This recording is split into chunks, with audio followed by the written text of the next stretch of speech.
അപ്പോൾ നമ്മൾ application open ചെയ്യുന്നു. അതിൽ നമ്മൾ ഫോട്ടോ സെലക്ട് ചെയ്യുന്നു. അവിടെ നമ്മൾ ഗ്രിഡ് ലൈൻസ് ഇട്ട് കൊടുക്കുന്നു, നമ്പർ അടിച്ച് കൊടുക്കുന്നു. നമ്മൾ 8 എന്ന് അടിച്ച് നമ്മൾ ഓക്കെ കൊടുക്കുന്നു. പിന്നെ നമ്മൾ SQ എന്ന ഓപ്ഷനിൽ ക്ലിക്ക് ചെയ്യുന്നു. പിന്നെ നമ്മൾ ഗ്രിഡ് ലൈൻസിൻ്റെ കളർ മാറ്റുന്നുണ്ട്. നമുക്ക് ഇഷ്ടമുള്ള കളർ ചൂസ് ചെയ്യാം. ഇപ്പോൾ ബ്ലാക്കാണ് കൊടുത്തിരിക്കുന്നത്, ഇനി നമുക്ക് അത് ഇഷ്ടമുള്ള കളർ ചൂസ് ചെയ്യാം. അപ്പോൾ നമ്മൾ കളർ ഇഷ്ടമുള്ള ചൂസ് ചെയ്യുന്നു. പിന്നെ നമ്മൾ ഇങ്ങനെയാണ് നമ്മൾ സാധാരണ ഗ്രിഡ് ലൈൻസ് ഇട്ട് എടുക്കുന്നത് ഫോട്ടോ വരയ്ക്കാൻ വേണ്ടിയിട്ട്. അപ്പോൾ ഇങ്ങനെ വരച്ച് കഴിയുമ്പോഴത്തേക്കും ചിലർക്ക് ബുദ്ധിമുട്ടുണ്ടായിരിക്കാം. ചിലപ്പം കുറച്ച് ഡീറ്റെയിൽ കാര്യങ്ങൾ, അതായത് നല്ല രീതിയിൽ നമുക്ക് ഔട്ട്ലൈൻ എടുക്കാൻ ചിലപ്പോൾ ബുദ്ധിമുട്ടുണ്ടായിരിക്കാം. അപ്പോൾ അങ്ങനെ ചെയ്യേണ്ടതെന്ന് വെച്ചാൽ ഇതിൻ്റെ SQ എന്ന ഓപ്ഷൻ കാണില്ല, അതിൻ്റെ തൊട്ടപ്പുറത്തൊരു ഓപ്ഷൻ കിടപ്പുണ്ട്, DI എന്നൊരു ഓപ്ഷൻ കിടപ്പുണ്ട്. അത് ക്ലിക്ക് ചെയ്യുക. അതിൽ ക്ലിക്ക് ചെയ്യുമ്പോഴത്തേക്കും കുറച്ചുകൂടെ നമുക്ക് ഗ്രിഡ് ലൈൻസ് കൂടുതൽ ഇതിൻ്റെ അകത്ത് നമുക്ക് ഇട്ട് ഫോട്ടോ കിട്ടുന്നതായിരിക്കും. അപ്പോൾ അങ്ങനെ കൂടാന്ന് വെച്ച് കഴിഞ്ഞാൽ നമുക്ക് ഓരോ ഭാഗങ്ങളും ഇപ്പോൾ കണ്ണാണെങ്കിലും ഒരു ബോക്സിനകത്ത് ഒതുങ്ങി വരുന്നുണ്ട്. അപ്പോൾ നമുക്ക് വരയ്ക്കാൻ കുറച്ചുകൂടെ എളുപ്പമായിരിക്കും ഡീറ്റെയിൽ ആയിട്ട്. കണ്ണ് മാത്രമല്ല, ഓരോ കാര്യങ്ങളും ലിപ്സ്, നോസ്, അങ്ങനെ ഓരോ കാര്യങ്ങളും നമുക്ക് നല്ല രീതിയിൽ നമ്മൾ തെറ്റിപ്പോകുന്ന ഭാഗങ്ങളൊക്കെ നമുക്ക് നല്ല രീതിയിൽ വരച്ചെടുക്കാൻ പറ്റും. അപ്പോൾ നമുക്ക് ഈ രീതിയിലൊന്ന് ട്രൈ ചെയ്ത് നോക്കാവുന്നതാണ്. അപ്പോൾ ഞാൻ ഇതിൻ്റെ കൂടുതൽ കാര്യങ്ങൾ ഇതിൻ്റെ അകത്ത് പറയുന്നുണ്ട്, ഔട്ട്ലൈൻ ചെയ്തെടുക്കുന്ന കാര്യങ്ങളൊക്കെ പറയുന്നുണ്ട്. അപ്പോൾ നിങ്ങൾ ഈ രീതിയിൽ ഗ്രിഡ് ലൈൻസ് ഇട്ടിട്ട് ഒന്ന് നിങ്ങൾക്ക് പരീക്ഷിക്കാവുന്നതാണ്. സിമ്പിളാണ്, എന്നാലും കുറച്ച് നമുക്ക് ഈ ഗ്രിഡ് ലൈൻസ് ഇട്ടെടുക്കാൻ കുറച്ച് താമസം വരുന്നുള്ളൂ. എന്നാലും നിങ്ങൾ ചേർക്കുകയാണെങ്കിൽ നിങ്ങൾക്ക് നല്ല രീതിയിൽ ഔട്ട്ലൈൻ ചേർക്കാൻ പറ്റും. അപ്പോൾ ഈ ഒരു ഗ്രിഡ് മേക്കർ ആപ്ലിക്കേഷൻ്റെ കൂടുതലായിട്ടുള്ള വീഡിയോ ഞാൻ ഒരെണ്ണം ചെയ്തിട്ടുണ്ട് ഓൾറെഡി. അപ്പോൾ അതിൻ്റെ ലിങ്ക് ഡിസ്ക്രിപ്ഷനിൽ കൊടുത്തിട്ടുണ്ട്. അപ്പോൾ അത് കണ്ടു കഴിഞ്ഞാൽ നിങ്ങൾക്ക് എങ്ങനെയാണ് ഫോട്ടോ ഗ്രിഡ് ഇട്ട് എടുക്കേണ്ടതെന്നും കൂടുതൽ കാര്യങ്ങളൊക്കെ അതിൻ്റെ അകത്ത് പറയുന്നുണ്ട്. അപ്പോൾ അത് കാണാത്തതുണ്ടെങ്കിൽ ഒന്ന് കണ്ടു നോക്കുക. ചെയ്യേണ്ടത് ഫോട്ടോയിൽ കാണുന്നത് നമ്മൾ ഗ്രിഡ് ലൈൻസ് ഇട്ട് എടുക്കുക പേപ്പറിൻ്റെ അകത്ത്. അപ്പോൾ നമ്മൾ 3 സെൻറ്റിമീറ്റർ വെച്ച് 7 ബോക്സിനുള്ളത് മുകളിൽ ഡോട്ട് ഇടുന്നു.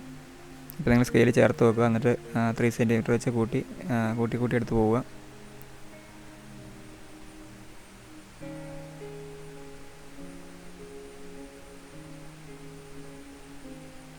അതേപോലെ നമ്മൾ താഴേക്കും എടുക്കുന്നുണ്ട്.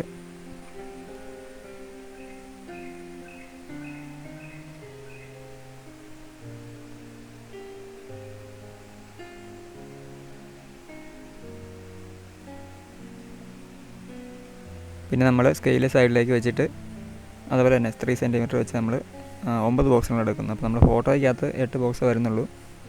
പക്ഷെ നിങ്ങൾ എടുക്കുമ്പം ഈ പേപ്പറിൻ്റെ ഫുള്ളായിട്ട് തന്നെ വരച്ച് എടുക്കുക. എന്നിട്ട് നമുക്ക് ലാസ്റ്റ് ഞാൻ നിങ്ങൾക്ക് പറഞ്ഞുതരാം. നമ്മൾ ആ മുകളിലത്തെ ഒരു കുറച്ച് ഭാഗം മായ്ക്കുന്നു. അതുപോലെ താഴത്തെ ഒരു ബോക്സ് നമ്മൾ മായ്ച്ച് കളഞ്ഞു. എന്നിട്ട് നമ്മൾ സെൻറ്ററായിട്ടാണ് ഫോട്ടോ നല്ല രീതിയിൽ വരച്ചെടുക്കാൻ പോകുന്നത്.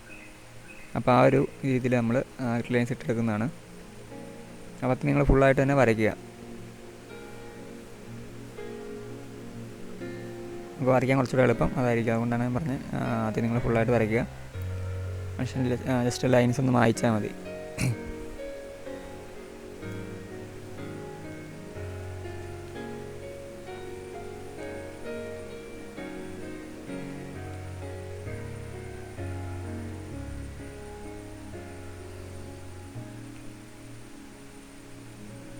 അപ്പോൾ നമ്മൾ കംപ്ലീറ്റ് ആയിട്ട് വരച്ചിട്ടുണ്ട്. ഇനി ചെയ്യേണ്ടതെന്ന് വെച്ചാൽ മുകളിൽ ഒരു ബോക്സും താഴത്തെ ഒരു ബോക്സും നമ്മൾ മായ്ക്കുകയാണ് ചെയ്യുന്നത്.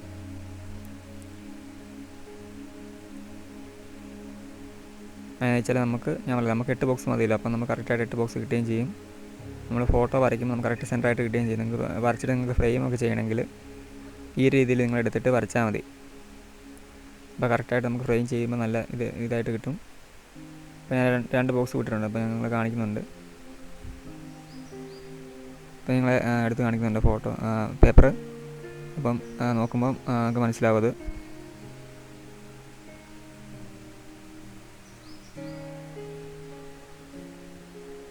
അപ്പോൾ ഇങ്ങനെയാണ് നമ്മൾ സാധാരണ ഗ്രിഡ് ലൈൻസ് ഇട്ട് വരയ്ക്കുന്നത്. അപ്പോൾ നമ്മൾ ഇനി വരയ്ക്കാൻ പോകുന്നത് വെച്ചാൽ ഇതിൻ്റെ നേരെ ക്രോസ് ലൈൻ വരയ്ക്കുന്നത്. അതായത് നമുക്ക് കുറച്ചുകൂടെ ഇപ്പോൾ സാധാരണ ഇങ്ങനെ വരച്ചിട്ട് വരയ്ക്കാൻ പറ്റാത്തവരുണ്ടെങ്കിൽ അവർക്ക് വേണ്ടിയിട്ടാണ് നമ്മൾ അങ്ങനെ ചെയ്യുന്നത്. അപ്പോൾ കുറച്ച് ബുദ്ധിമുട്ടാണ് വരച്ചെടുക്കാൻ. എന്നാലും നിങ്ങൾ വരച്ച് കംപ്ലീറ്റ് ആയിട്ട് എടുക്കുകയാണെങ്കിൽ നിങ്ങൾക്ക് നല്ല രീതിയിൽ ഔട്ട്ലൈൻ ചേർക്കാൻ പറ്റും. ഇപ്പോൾ ഞാൻ വരച്ചെടുക്കുന്നത് കണ്ടല്ലോ. അപ്പോൾ അതുപോലെ തന്നെ നിങ്ങൾ ഓരോ കോണും ചേർത്ത് വരച്ച് പോയാൽ മതി. നിങ്ങൾ സ്കെയിൽ ഇതുപോലെ ചേർത്ത് വെക്കുക. അത് നമ്മൾ വരച്ചേക്കുന്ന ബോക്സിൻ്റെ നേരെ പകുതിക്ക് വെച്ച് കോണ് ചേർത്ത് വരച്ച് പോയാൽ മതി.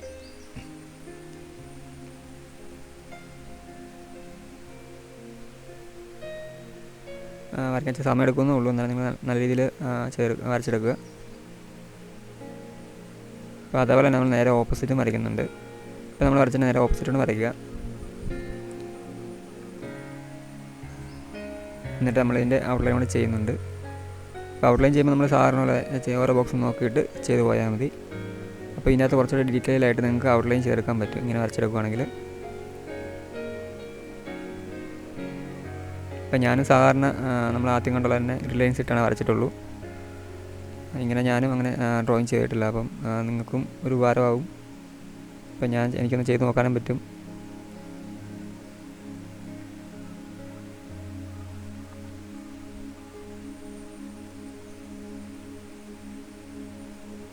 അപ്പോൾ നമ്മൾ ഇതിൻ്റെ നേരെ ഓപ്പോസിറ്റ് വരച്ചിട്ട് നമ്മൾ ഇതിൻ്റെ ഔട്ട്ലൈൻ കൂടെ ചെയ്യുന്നു.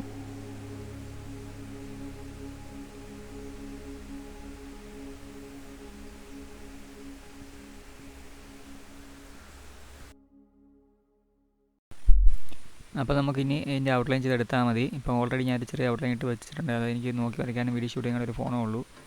അപ്പോൾ ഞാൻ എല്ലാ വീഡിയോക്കും പറയുന്നതാണ് ജസ്റ്റ്. അപ്പോൾ അതുകൊണ്ടാണ് ജസ്റ്റ് അത് ചെറുതായിട്ട് ഞാൻ ഔട്ട്ലൈൻ ഇട്ട് വെച്ചിട്ടുണ്ട്. അപ്പോൾ അതിൻ്റെ മുകളിൽ കൂടെയാണ് നിങ്ങളെ വരച്ച് കാണിക്കാൻ പോകുന്നത്. അപ്പം ഞാൻ ഉപയോഗിച്ച പെൻസിൽ 2B പെൻസിലാണ് ഔട്ട്ലൈൻ ചെയ്യാൻ ഉപയോഗിച്ചിരിക്കുന്നത്. അപ്പോൾ നിങ്ങൾ ഉപയോഗിക്കുമ്പോൾ HB പെൻസിൽ ഉപയോഗിക്കുക. അപ്പോൾ ഞാൻ നിങ്ങളെ കാണിക്കാൻ വേണ്ടി തെളിച്ച് വരയ്ക്കാൻ വേണ്ടി മാത്രം 2B പെൻസിൽ ഉപയോഗിച്ചത് മാത്രമേ ഉള്ളൂ. അപ്പോൾ നിങ്ങൾക്ക് HB പെൻസിൽ ഉപയോഗിച്ചാൽ മതി. നമുക്ക് ഔട്ട്ലൈൻ ചെയ്യാൻ ഏറ്റവും ലൈറ്റായിട്ടുള്ള പെൻസിൽ മാത്രം ഉപയോഗിക്കുക. ഒരുപാട് ഡാർക്ക്നെസ് ഉള്ള പെൻസിൽ ഉപയോഗിക്കരുത്. നമ്മൾ ഔട്ട്ലൈനാണല്ലോ ചെയ്യുന്നത്. അപ്പോൾ ഔട്ട്ലൈൻ ചെയ്യുമ്പോൾ നമുക്ക് തെറ്റിപ്പോകാനൊക്കെ സാധ്യതയുണ്ട്. അപ്പോൾ അങ്ങനെയുള്ള സിറ്റുവേഷൻ വരുമ്പം നിങ്ങൾക്ക് മായ്ക്കാനൊക്കെ ബുദ്ധിമുട്ട് വരും. അതുകൊണ്ട് ലൈറ്റായിട്ടുള്ള പെൻസിൽ ഉപയോഗിക്കുക. പിന്നെ നമ്മൾ ഈ ഒരു മെത്തേഡ് ഉപയോഗിച്ചുകൊണ്ട് തന്നെ ഒരുപാട് തെറ്റിപ്പോകാതെ നമുക്ക് ഔട്ട്ലൈൻ ചേർക്കാൻ പറ്റും എന്നാണ് കരുതുന്നത്. അപ്പോൾ നിങ്ങളും അങ്ങനെ ട്രൈ ചെയ്ത് നോക്കുക. ഞാനും ഈ പറഞ്ഞ പോലെ ഇതിനു മുമ്പുള്ള അതായത് നമ്മൾ ആദ്യം കണ്ട റിഡ് മെത്തേഡ് ഉപയോഗിച്ച് വരച്ചിട്ടുള്ളൂ. ഇങ്ങനെ ഞാൻ ലൈൻസ് ഇട്ട് ഞാനും വരച്ചിട്ടില്ല. ഞാൻ ഫസ്റ്റ് ടൈം തന്നെയാണ്. അപ്പം നിങ്ങളും ശ്രദ്ധിച്ച് തന്നെ വരയ്ക്കുക. പിന്നെ ഇതിൻ്റെ നിങ്ങൾ വരയ്ക്കുമ്പോൾ ശ്രദ്ധിക്കേണ്ട കാര്യങ്ങളെന്ന് വെച്ചാൽ കൂടുതലായിട്ടും കണ്ണ്, ലിപ്സ്, നോസ് അങ്ങനെയുള്ള കാര്യങ്ങളൊക്കെ വരയ്ക്കുമ്പോൾ കറക്റ്റായിട്ട് തന്നെ വരയ്ക്കാൻ ശ്രമിക്കുക. എന്ന് വെച്ചാൽ അതൊക്കെ നമ്മുടെ ഷേപ്പിൽ വ്യത്യാസം ചെയ്യുമ്പോഴത്തേക്കും ആളിൻ്റെ ഷേപ്പ് തന്നെ മാറിപ്പോകുന്നൊരു ഇതാവും. അപ്പോൾ നമ്മൾ കണ്ണൊക്കെ വരയ്ക്കുമ്പോൾ കറക്റ്റായിട്ട് തന്നെ വരയ്ക്കാൻ ശ്രമിക്കണം. അപ്പോൾ ഈ മെത്തേഡ് ഉപയോഗിച്ച് നിങ്ങൾക്ക് കണ്ണ് നല്ല ഡീറ്റെയിൽ ആയിട്ട് ചെയ്യാൻ പറ്റുമായിരിക്കും. അപ്പോൾ നിങ്ങളതൊന്ന് ട്രൈ ചെയ്ത് നോക്കുക.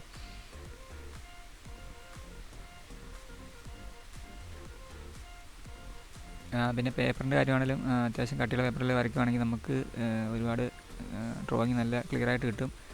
വൃത്തികേടായി പോകത്തില്ല. അതായത് നമ്മൾ കട്ടി കുറഞ്ഞ പേപ്പറാണെങ്കിൽ നമ്മൾ പെൻസിൽ വെച്ച് വരച്ച് ചെയ്യുമ്പോഴത്തേക്കും ഇതിൻ്റെ അങ്ങേ സൈഡിലൊക്കെ നല്ല തടിപ്പൊക്കെ വന്നിട്ട് ഡ്രോയിങ് ചീത്തയാൻ പോകാൻ സാധ്യതയുണ്ട്. അപ്പോൾ അങ്ങനെയുള്ള കാര്യങ്ങളൊക്കെ ശ്രദ്ധിക്കുക.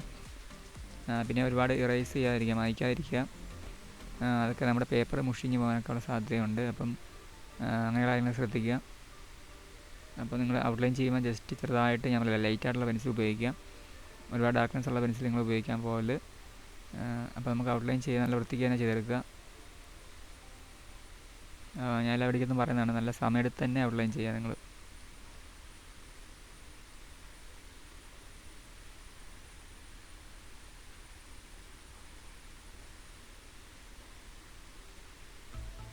അപ്പോൾ പെൻസിൽ ഞാൻ ആർട്ട്ലൈനാണ് ഉപയോഗിച്ചിരിക്കുന്നത്. നിങ്ങൾക്കും ആർട്ട്ലൈൻ ഉപയോഗിച്ച് നോക്കാം, അല്ലെങ്കിൽ വേറെ ബ്രാൻഡ് വല്ലതും വാങ്ങി ഉപയോഗിച്ച് നോക്കാം. പിന്നെ ചിലർ ചോദിച്ചായിരുന്നു നമുക്ക് ഇങ്ങനെ ഓരോ പെൻസിൽ, അതായത് 2B, 8B, 10B അങ്ങനെയുള്ള പെൻസിൽ മാറ്റി മാറ്റി ഉപയോഗിക്കണം, അതോ ഒരു പെൻസിൽ തന്നെ മാത്രം ഉപയോഗിച്ച് ഡ്രോയിങ് ചെയ്യാൻ പറ്റുമോ എന്നൊക്കെ ചോദിച്ചിരുന്നത്. അപ്പോൾ അങ്ങനെയൊന്നുമില്ല. നമുക്ക് ഇപ്പം 2B പെൻസിൽ തന്നെയാണെങ്കിലും ഫുള്ളായിട്ട് നമുക്ക് ഡ്രോയിങ് ചെയ്യാൻ പറ്റും. അല്ലെങ്കിൽ 6B പെൻസിൽ തന്നെയാണെങ്കിലും കുഴപ്പമില്ല. അതുപോലെ തന്നെ 2B അതിൻ്റെ താഴേക്കുള്ള പെൻസിലാണെങ്കിലും കുഴപ്പമില്ല. HB പെൻസിൽ വെച്ച് ഞാൻ മുമ്പൊക്കെ ഡ്രോയിങ് ചെയ്തിട്ടുണ്ട്. അപ്പോൾ ചില നമുക്ക് മുടിയൊക്കെ വരയ്ക്കുമ്പോൾ ചില പ്രഷർ ചെയ്യണമെന്ന് മാത്രമേ ഉള്ളൂ, ചില ഡാർക്ക്നെസ് കിട്ടാൻ വേണ്ടിയിട്ട്. അപ്പോൾ നമുക്ക് ഇങ്ങനെ 2B, 8B അങ്ങനെ പെൻസിൽ വേണം നിർബന്ധമൊന്നുമില്ല. നമുക്കിപ്പോൾ ഒരു ഗ്രേഡുള്ള പെൻസിൽ ഉപയോഗിച്ചാണെങ്കിലും വരയ്ക്കാനൊക്കെ പറ്റും. മെയിനായിട്ട് നിങ്ങൾ ബിഗിനേഴ്സൊക്കെ ആണെങ്കിൽ നിങ്ങൾ സാധാരണ HB പെൻസിലൊക്കെ വെച്ച് വരച്ച് ഒന്ന് ഇതായി കഴിഞ്ഞിട്ട് നിങ്ങൾ ഓരോ പെൻസിൽ മാറ്റി നോക്കിയാൽ മതി. അപ്പോൾ എൻ്റെ പഴയ ഡ്രോയിങ് എല്ലാം നിങ്ങൾ എടുത്ത് നോക്കുവാണെങ്കിൽ എൻ്റെ അകത്തെല്ലാം ഞാനൊരു പെൻസിൽ മാത്രമേ ഉപയോഗിച്ചിട്ടുള്ളൂ. HB പെൻസിൽ, മറ്റേ അപ്സരയുടെ പെൻസിൽ മാത്രമേ ഉപയോഗിച്ചിട്ടുള്ളൂ. അത് നിസ്സാരമായിട്ട് 5 രൂപയ്ക്ക് കിട്ടുന്ന പെൻസിൽ, നമ്മളെ കടലൊക്കെ കിട്ടുന്ന പെൻസിലല്ലേ. അപ്പോൾ അത് ഉപയോഗിച്ചാണ് ഞാൻ ആദ്യത്തെ ഡ്രോയിങ് എല്ലാം ചെയ്തിട്ടത്. നിങ്ങൾ ഓൾഡ് ഡ്രോയിങ് നോക്കിയാൽ നിങ്ങൾക്ക് മനസ്സിലാവും. ഞാൻ കൂടുതലും ചെയ്തേക്കുന്ന ഒരു പെൻസിൽ ഉപയോഗിച്ച് മാത്രമേ HB പെൻസിൽ മാത്രമേ ഉപയോഗിച്ചിട്ടുള്ളൂ.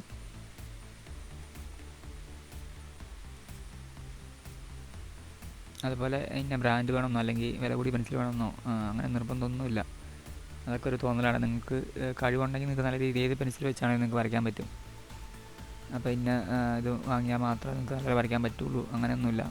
ഇപ്പോൾ നമുക്ക് നമ്മുടെ കഴിവ് നമ്മൾ മാക്സിമം വളർത്തിയെടുക്കുക എന്ന് മാത്രമേ ഉള്ളൂ. അതിനിപ്പോൾ നിങ്ങളുടെ കയ്യിലുള്ള പെൻസിൽ ഏതാണെന്ന് വെച്ചാൽ അത് നിങ്ങൾ വെച്ച് വരച്ചാൽ മതി.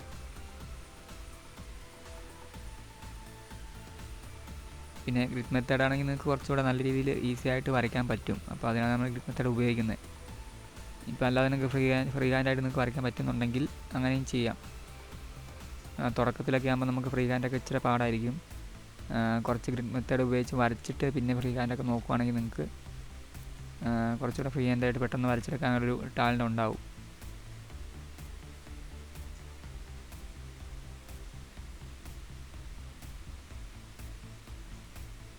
അതുപോലെ നല്ല പ്രാക്ടീസ് ആയവർക്ക് മാത്രമേ ഫ്രീ ഹാൻഡ് പെട്ടെന്ന് ചേർക്കാൻ പറ്റത്തുള്ളൂ. പിന്നെ ഡ്രോയിങ് ചെയ്തിട്ട് ശരിയാകുന്നില്ല, അല്ലെങ്കിൽ ഡ്രോയിങ് നിർത്തുവാണ് അങ്ങനെയൊന്നും തോന്നണ്ട. കാരണം നമ്മളിപ്പോൾ കാണുന്ന വലിയ വലിയ ആർട്ടിസ്റ്റുകളെല്ലാം ഈ ഒരു മെത്തേഡ് ഫോളോ ചെയ്ത് പോയിട്ടാണ് അവർ ഈ ഒരു നിലയിൽ എത്തിയെന്ന് നമ്മൾ ഓർക്കുക. അപ്പോൾ നമ്മളാരും തുടക്കത്തിലൊന്നും നല്ല രീതിയിൽ വരയ്ക്കുന്നവരൊന്നും ആയിട്ട് മാറത്തില്ല. അതൊക്കെ ഒരുപാട് വർഷത്തെ നല്ല പ്രാക്ടീസ് കൊണ്ട് മാത്രമാണ് ഇപ്പോൾ കാണുന്ന എല്ലാ ആർട്ടിസ്റ്റും ആ നിലയിൽ എത്തിയിട്ടുള്ളൂ. അപ്പം ആ ഒരു രീതി നിങ്ങൾ ചിന്തിച്ചാൽ മതി. ഇപ്പം നമ്മളെല്ലാവരും തുടക്കത്തിലൊന്നും ആരും ബെറ്ററായിട്ട് വരയ്ക്കത്തൊന്നുമില്ല. അപ്പോൾ എല്ലാവർക്കും മിസ്റ്റേക്കൊക്കെ ഉണ്ടാവും. അപ്പോൾ നിങ്ങൾ വീണ്ടും വീണ്ടും പ്രാക്ടീസ് ചെയ്യുക, അത് മാത്രമേ ഞങ്ങൾക്ക് പറയാനുള്ളൂ. പ്രാക്ടീസ് ചെയ്ത് കഴിഞ്ഞാൽ നമുക്ക് നല്ല ഇമ്പ്രൂവ് ചെയ്തെടുക്കാൻ പറ്റും. മടി പിടിച്ചിരുന്നാൽ പറ്റത്തില്ല. നമുക്ക് ഇപ്പോൾ ഒരു ദിവസം കുറച്ച് സമയം വേണ്ടി മാറ്റി വെക്കുക. പഠിക്കാൻ താല്പര്യമുള്ളവരൊക്കെ ഞാൻ മിക്ക പിടിക്കാതും പറയുന്നതാണ്, നിങ്ങൾ മടി മാറ്റി വെച്ച് നിങ്ങൾ വരയ്ക്കുക. നിങ്ങൾക്ക് നല്ല രീതിയിൽ വരച്ചെടുക്കാനൊക്കെ പറ്റും. അപ്പോൾ ഇപ്പോൾ നിങ്ങൾ എൻ്റെ ആദ്യത്തെ ഡ്രോയിങ്ങൊക്കെ ഈ ചാനലിൽ ഇട്ടൊക്കെ ആദ്യത്തെ ഡ്രോയിങ് നിങ്ങൾ നോക്കിയാൽ നിങ്ങൾക്ക് മനസ്സിലാവും. ഞാൻ ആദ്യം വരച്ച് നിന്ന് നല്ല ഇമ്പ്രൂവ് ഞാൻ പറയുന്നില്ല, നിങ്ങൾ കണ്ടു നോക്കിയാൽ നിങ്ങൾക്ക് അത് മനസ്സിലാവും. അത്യാവശ്യം ഞാൻ ആദ്യം വരച്ചതിൻ്റെ അകത്തൊന്നും വലിയ രീതിയിൽ ഫേസ് ഷെയ്ഡിങ്ങോ ഒന്നും അങ്ങനെ ചെയ്തിട്ടില്ലായിരുന്നു. ചുമ്മാ വരച്ച് ഔട്ട്ലൈൻ മാത്രം വരച്ച് പിന്നെ കുറച്ച് കാര്യങ്ങളൊക്കെ ചെയ്ത് അങ്ങ് നിർത്തുക ചെയ്തിട്ടുള്ളൂ. എന്ന് വെച്ചാൽ ഞാനും പിന്നീട് യൂട്യൂബിലൊക്കെ നോക്കി തന്നെയാണ് കൂടുതൽ കാര്യങ്ങൾ പഠിച്ചത്. അപ്പോൾ നിങ്ങളും ഇപ്പോഴത്തെ ബിഗിനേഴ്സൊക്കെ ആണെങ്കിൽ അതിനൊന്നും വിഷമിക്കേണ്ട ഒരു കാര്യമില്ല. വരച്ച് പ്രാക്ടീസ് ചെയ്താൽ മാത്രം മതി. നമുക്ക് നല്ല രീതിയിൽ ഇമ്പ്രൂവ് ചെയ്താൽ വരാൻ പറ്റും. അപ്പോൾ നമ്മൾ ഈ പാർട്ട് 1 നമ്മൾ ഔട്ട്ലൈൻ മാത്രമേ ചെയ്യുന്നുള്ളൂ. അടുത്ത പാർട്ടായിട്ട് നമുക്ക് ഹെയർ ഡ്രോയിങ് ചെയ്യാം. അപ്പോൾ അതിൻ്റെ നമ്മൾ ഉപയോഗിക്കുന്ന പെൻസിൽ 8B 10B ഒക്കെ ആയിരിക്കും. നല്ല ഡാർക്ക്നെസ് ഉള്ള പെൻസിൽ ഉണ്ടെങ്കിൽ എളുപ്പം ഉണ്ടായിരിക്കും. അപ്പോൾ ഇല്ലെങ്കിലും കുഴപ്പമൊന്നുമില്ല. നിങ്ങളുടെ കയ്യിൽ ഏത് പെൻസിലാണോ ഉള്ളത് വെച്ചാൽ അത് വെച്ച് വരച്ചാൽ മതി. പിന്നെ ഹെയറൊക്കെ വരയ്ക്കുമ്പോൾ കുറച്ചുകൂടെ നമുക്ക് ഡാർക്ക്നെസ് ആക്കി വരയ്ക്കണമെന്ന് മാത്രമേ ഉള്ളൂ. അപ്പോൾ അങ്ങനെയുള്ള കാര്യങ്ങൾ ശ്രദ്ധിച്ചാൽ മതി. പിന്നെ അപ്പോൾ നിങ്ങൾ ജസ്റ്റ് ആദ്യം തന്നെ ഔട്ട്ലൈനൊക്കെ ഒന്ന് ചെയ്ത് പഠിക്കാൻ നല്ലത്. എന്നിട്ട് നമുക്ക് അടുത്ത ദിവസം ബാക്കി അതിൻ്റെ പാർട്ട് 2 ആയിട്ട് നമുക്ക് ഹെയർ ഡ്രോയിങ് ഒക്കെ ചെയ്യാം.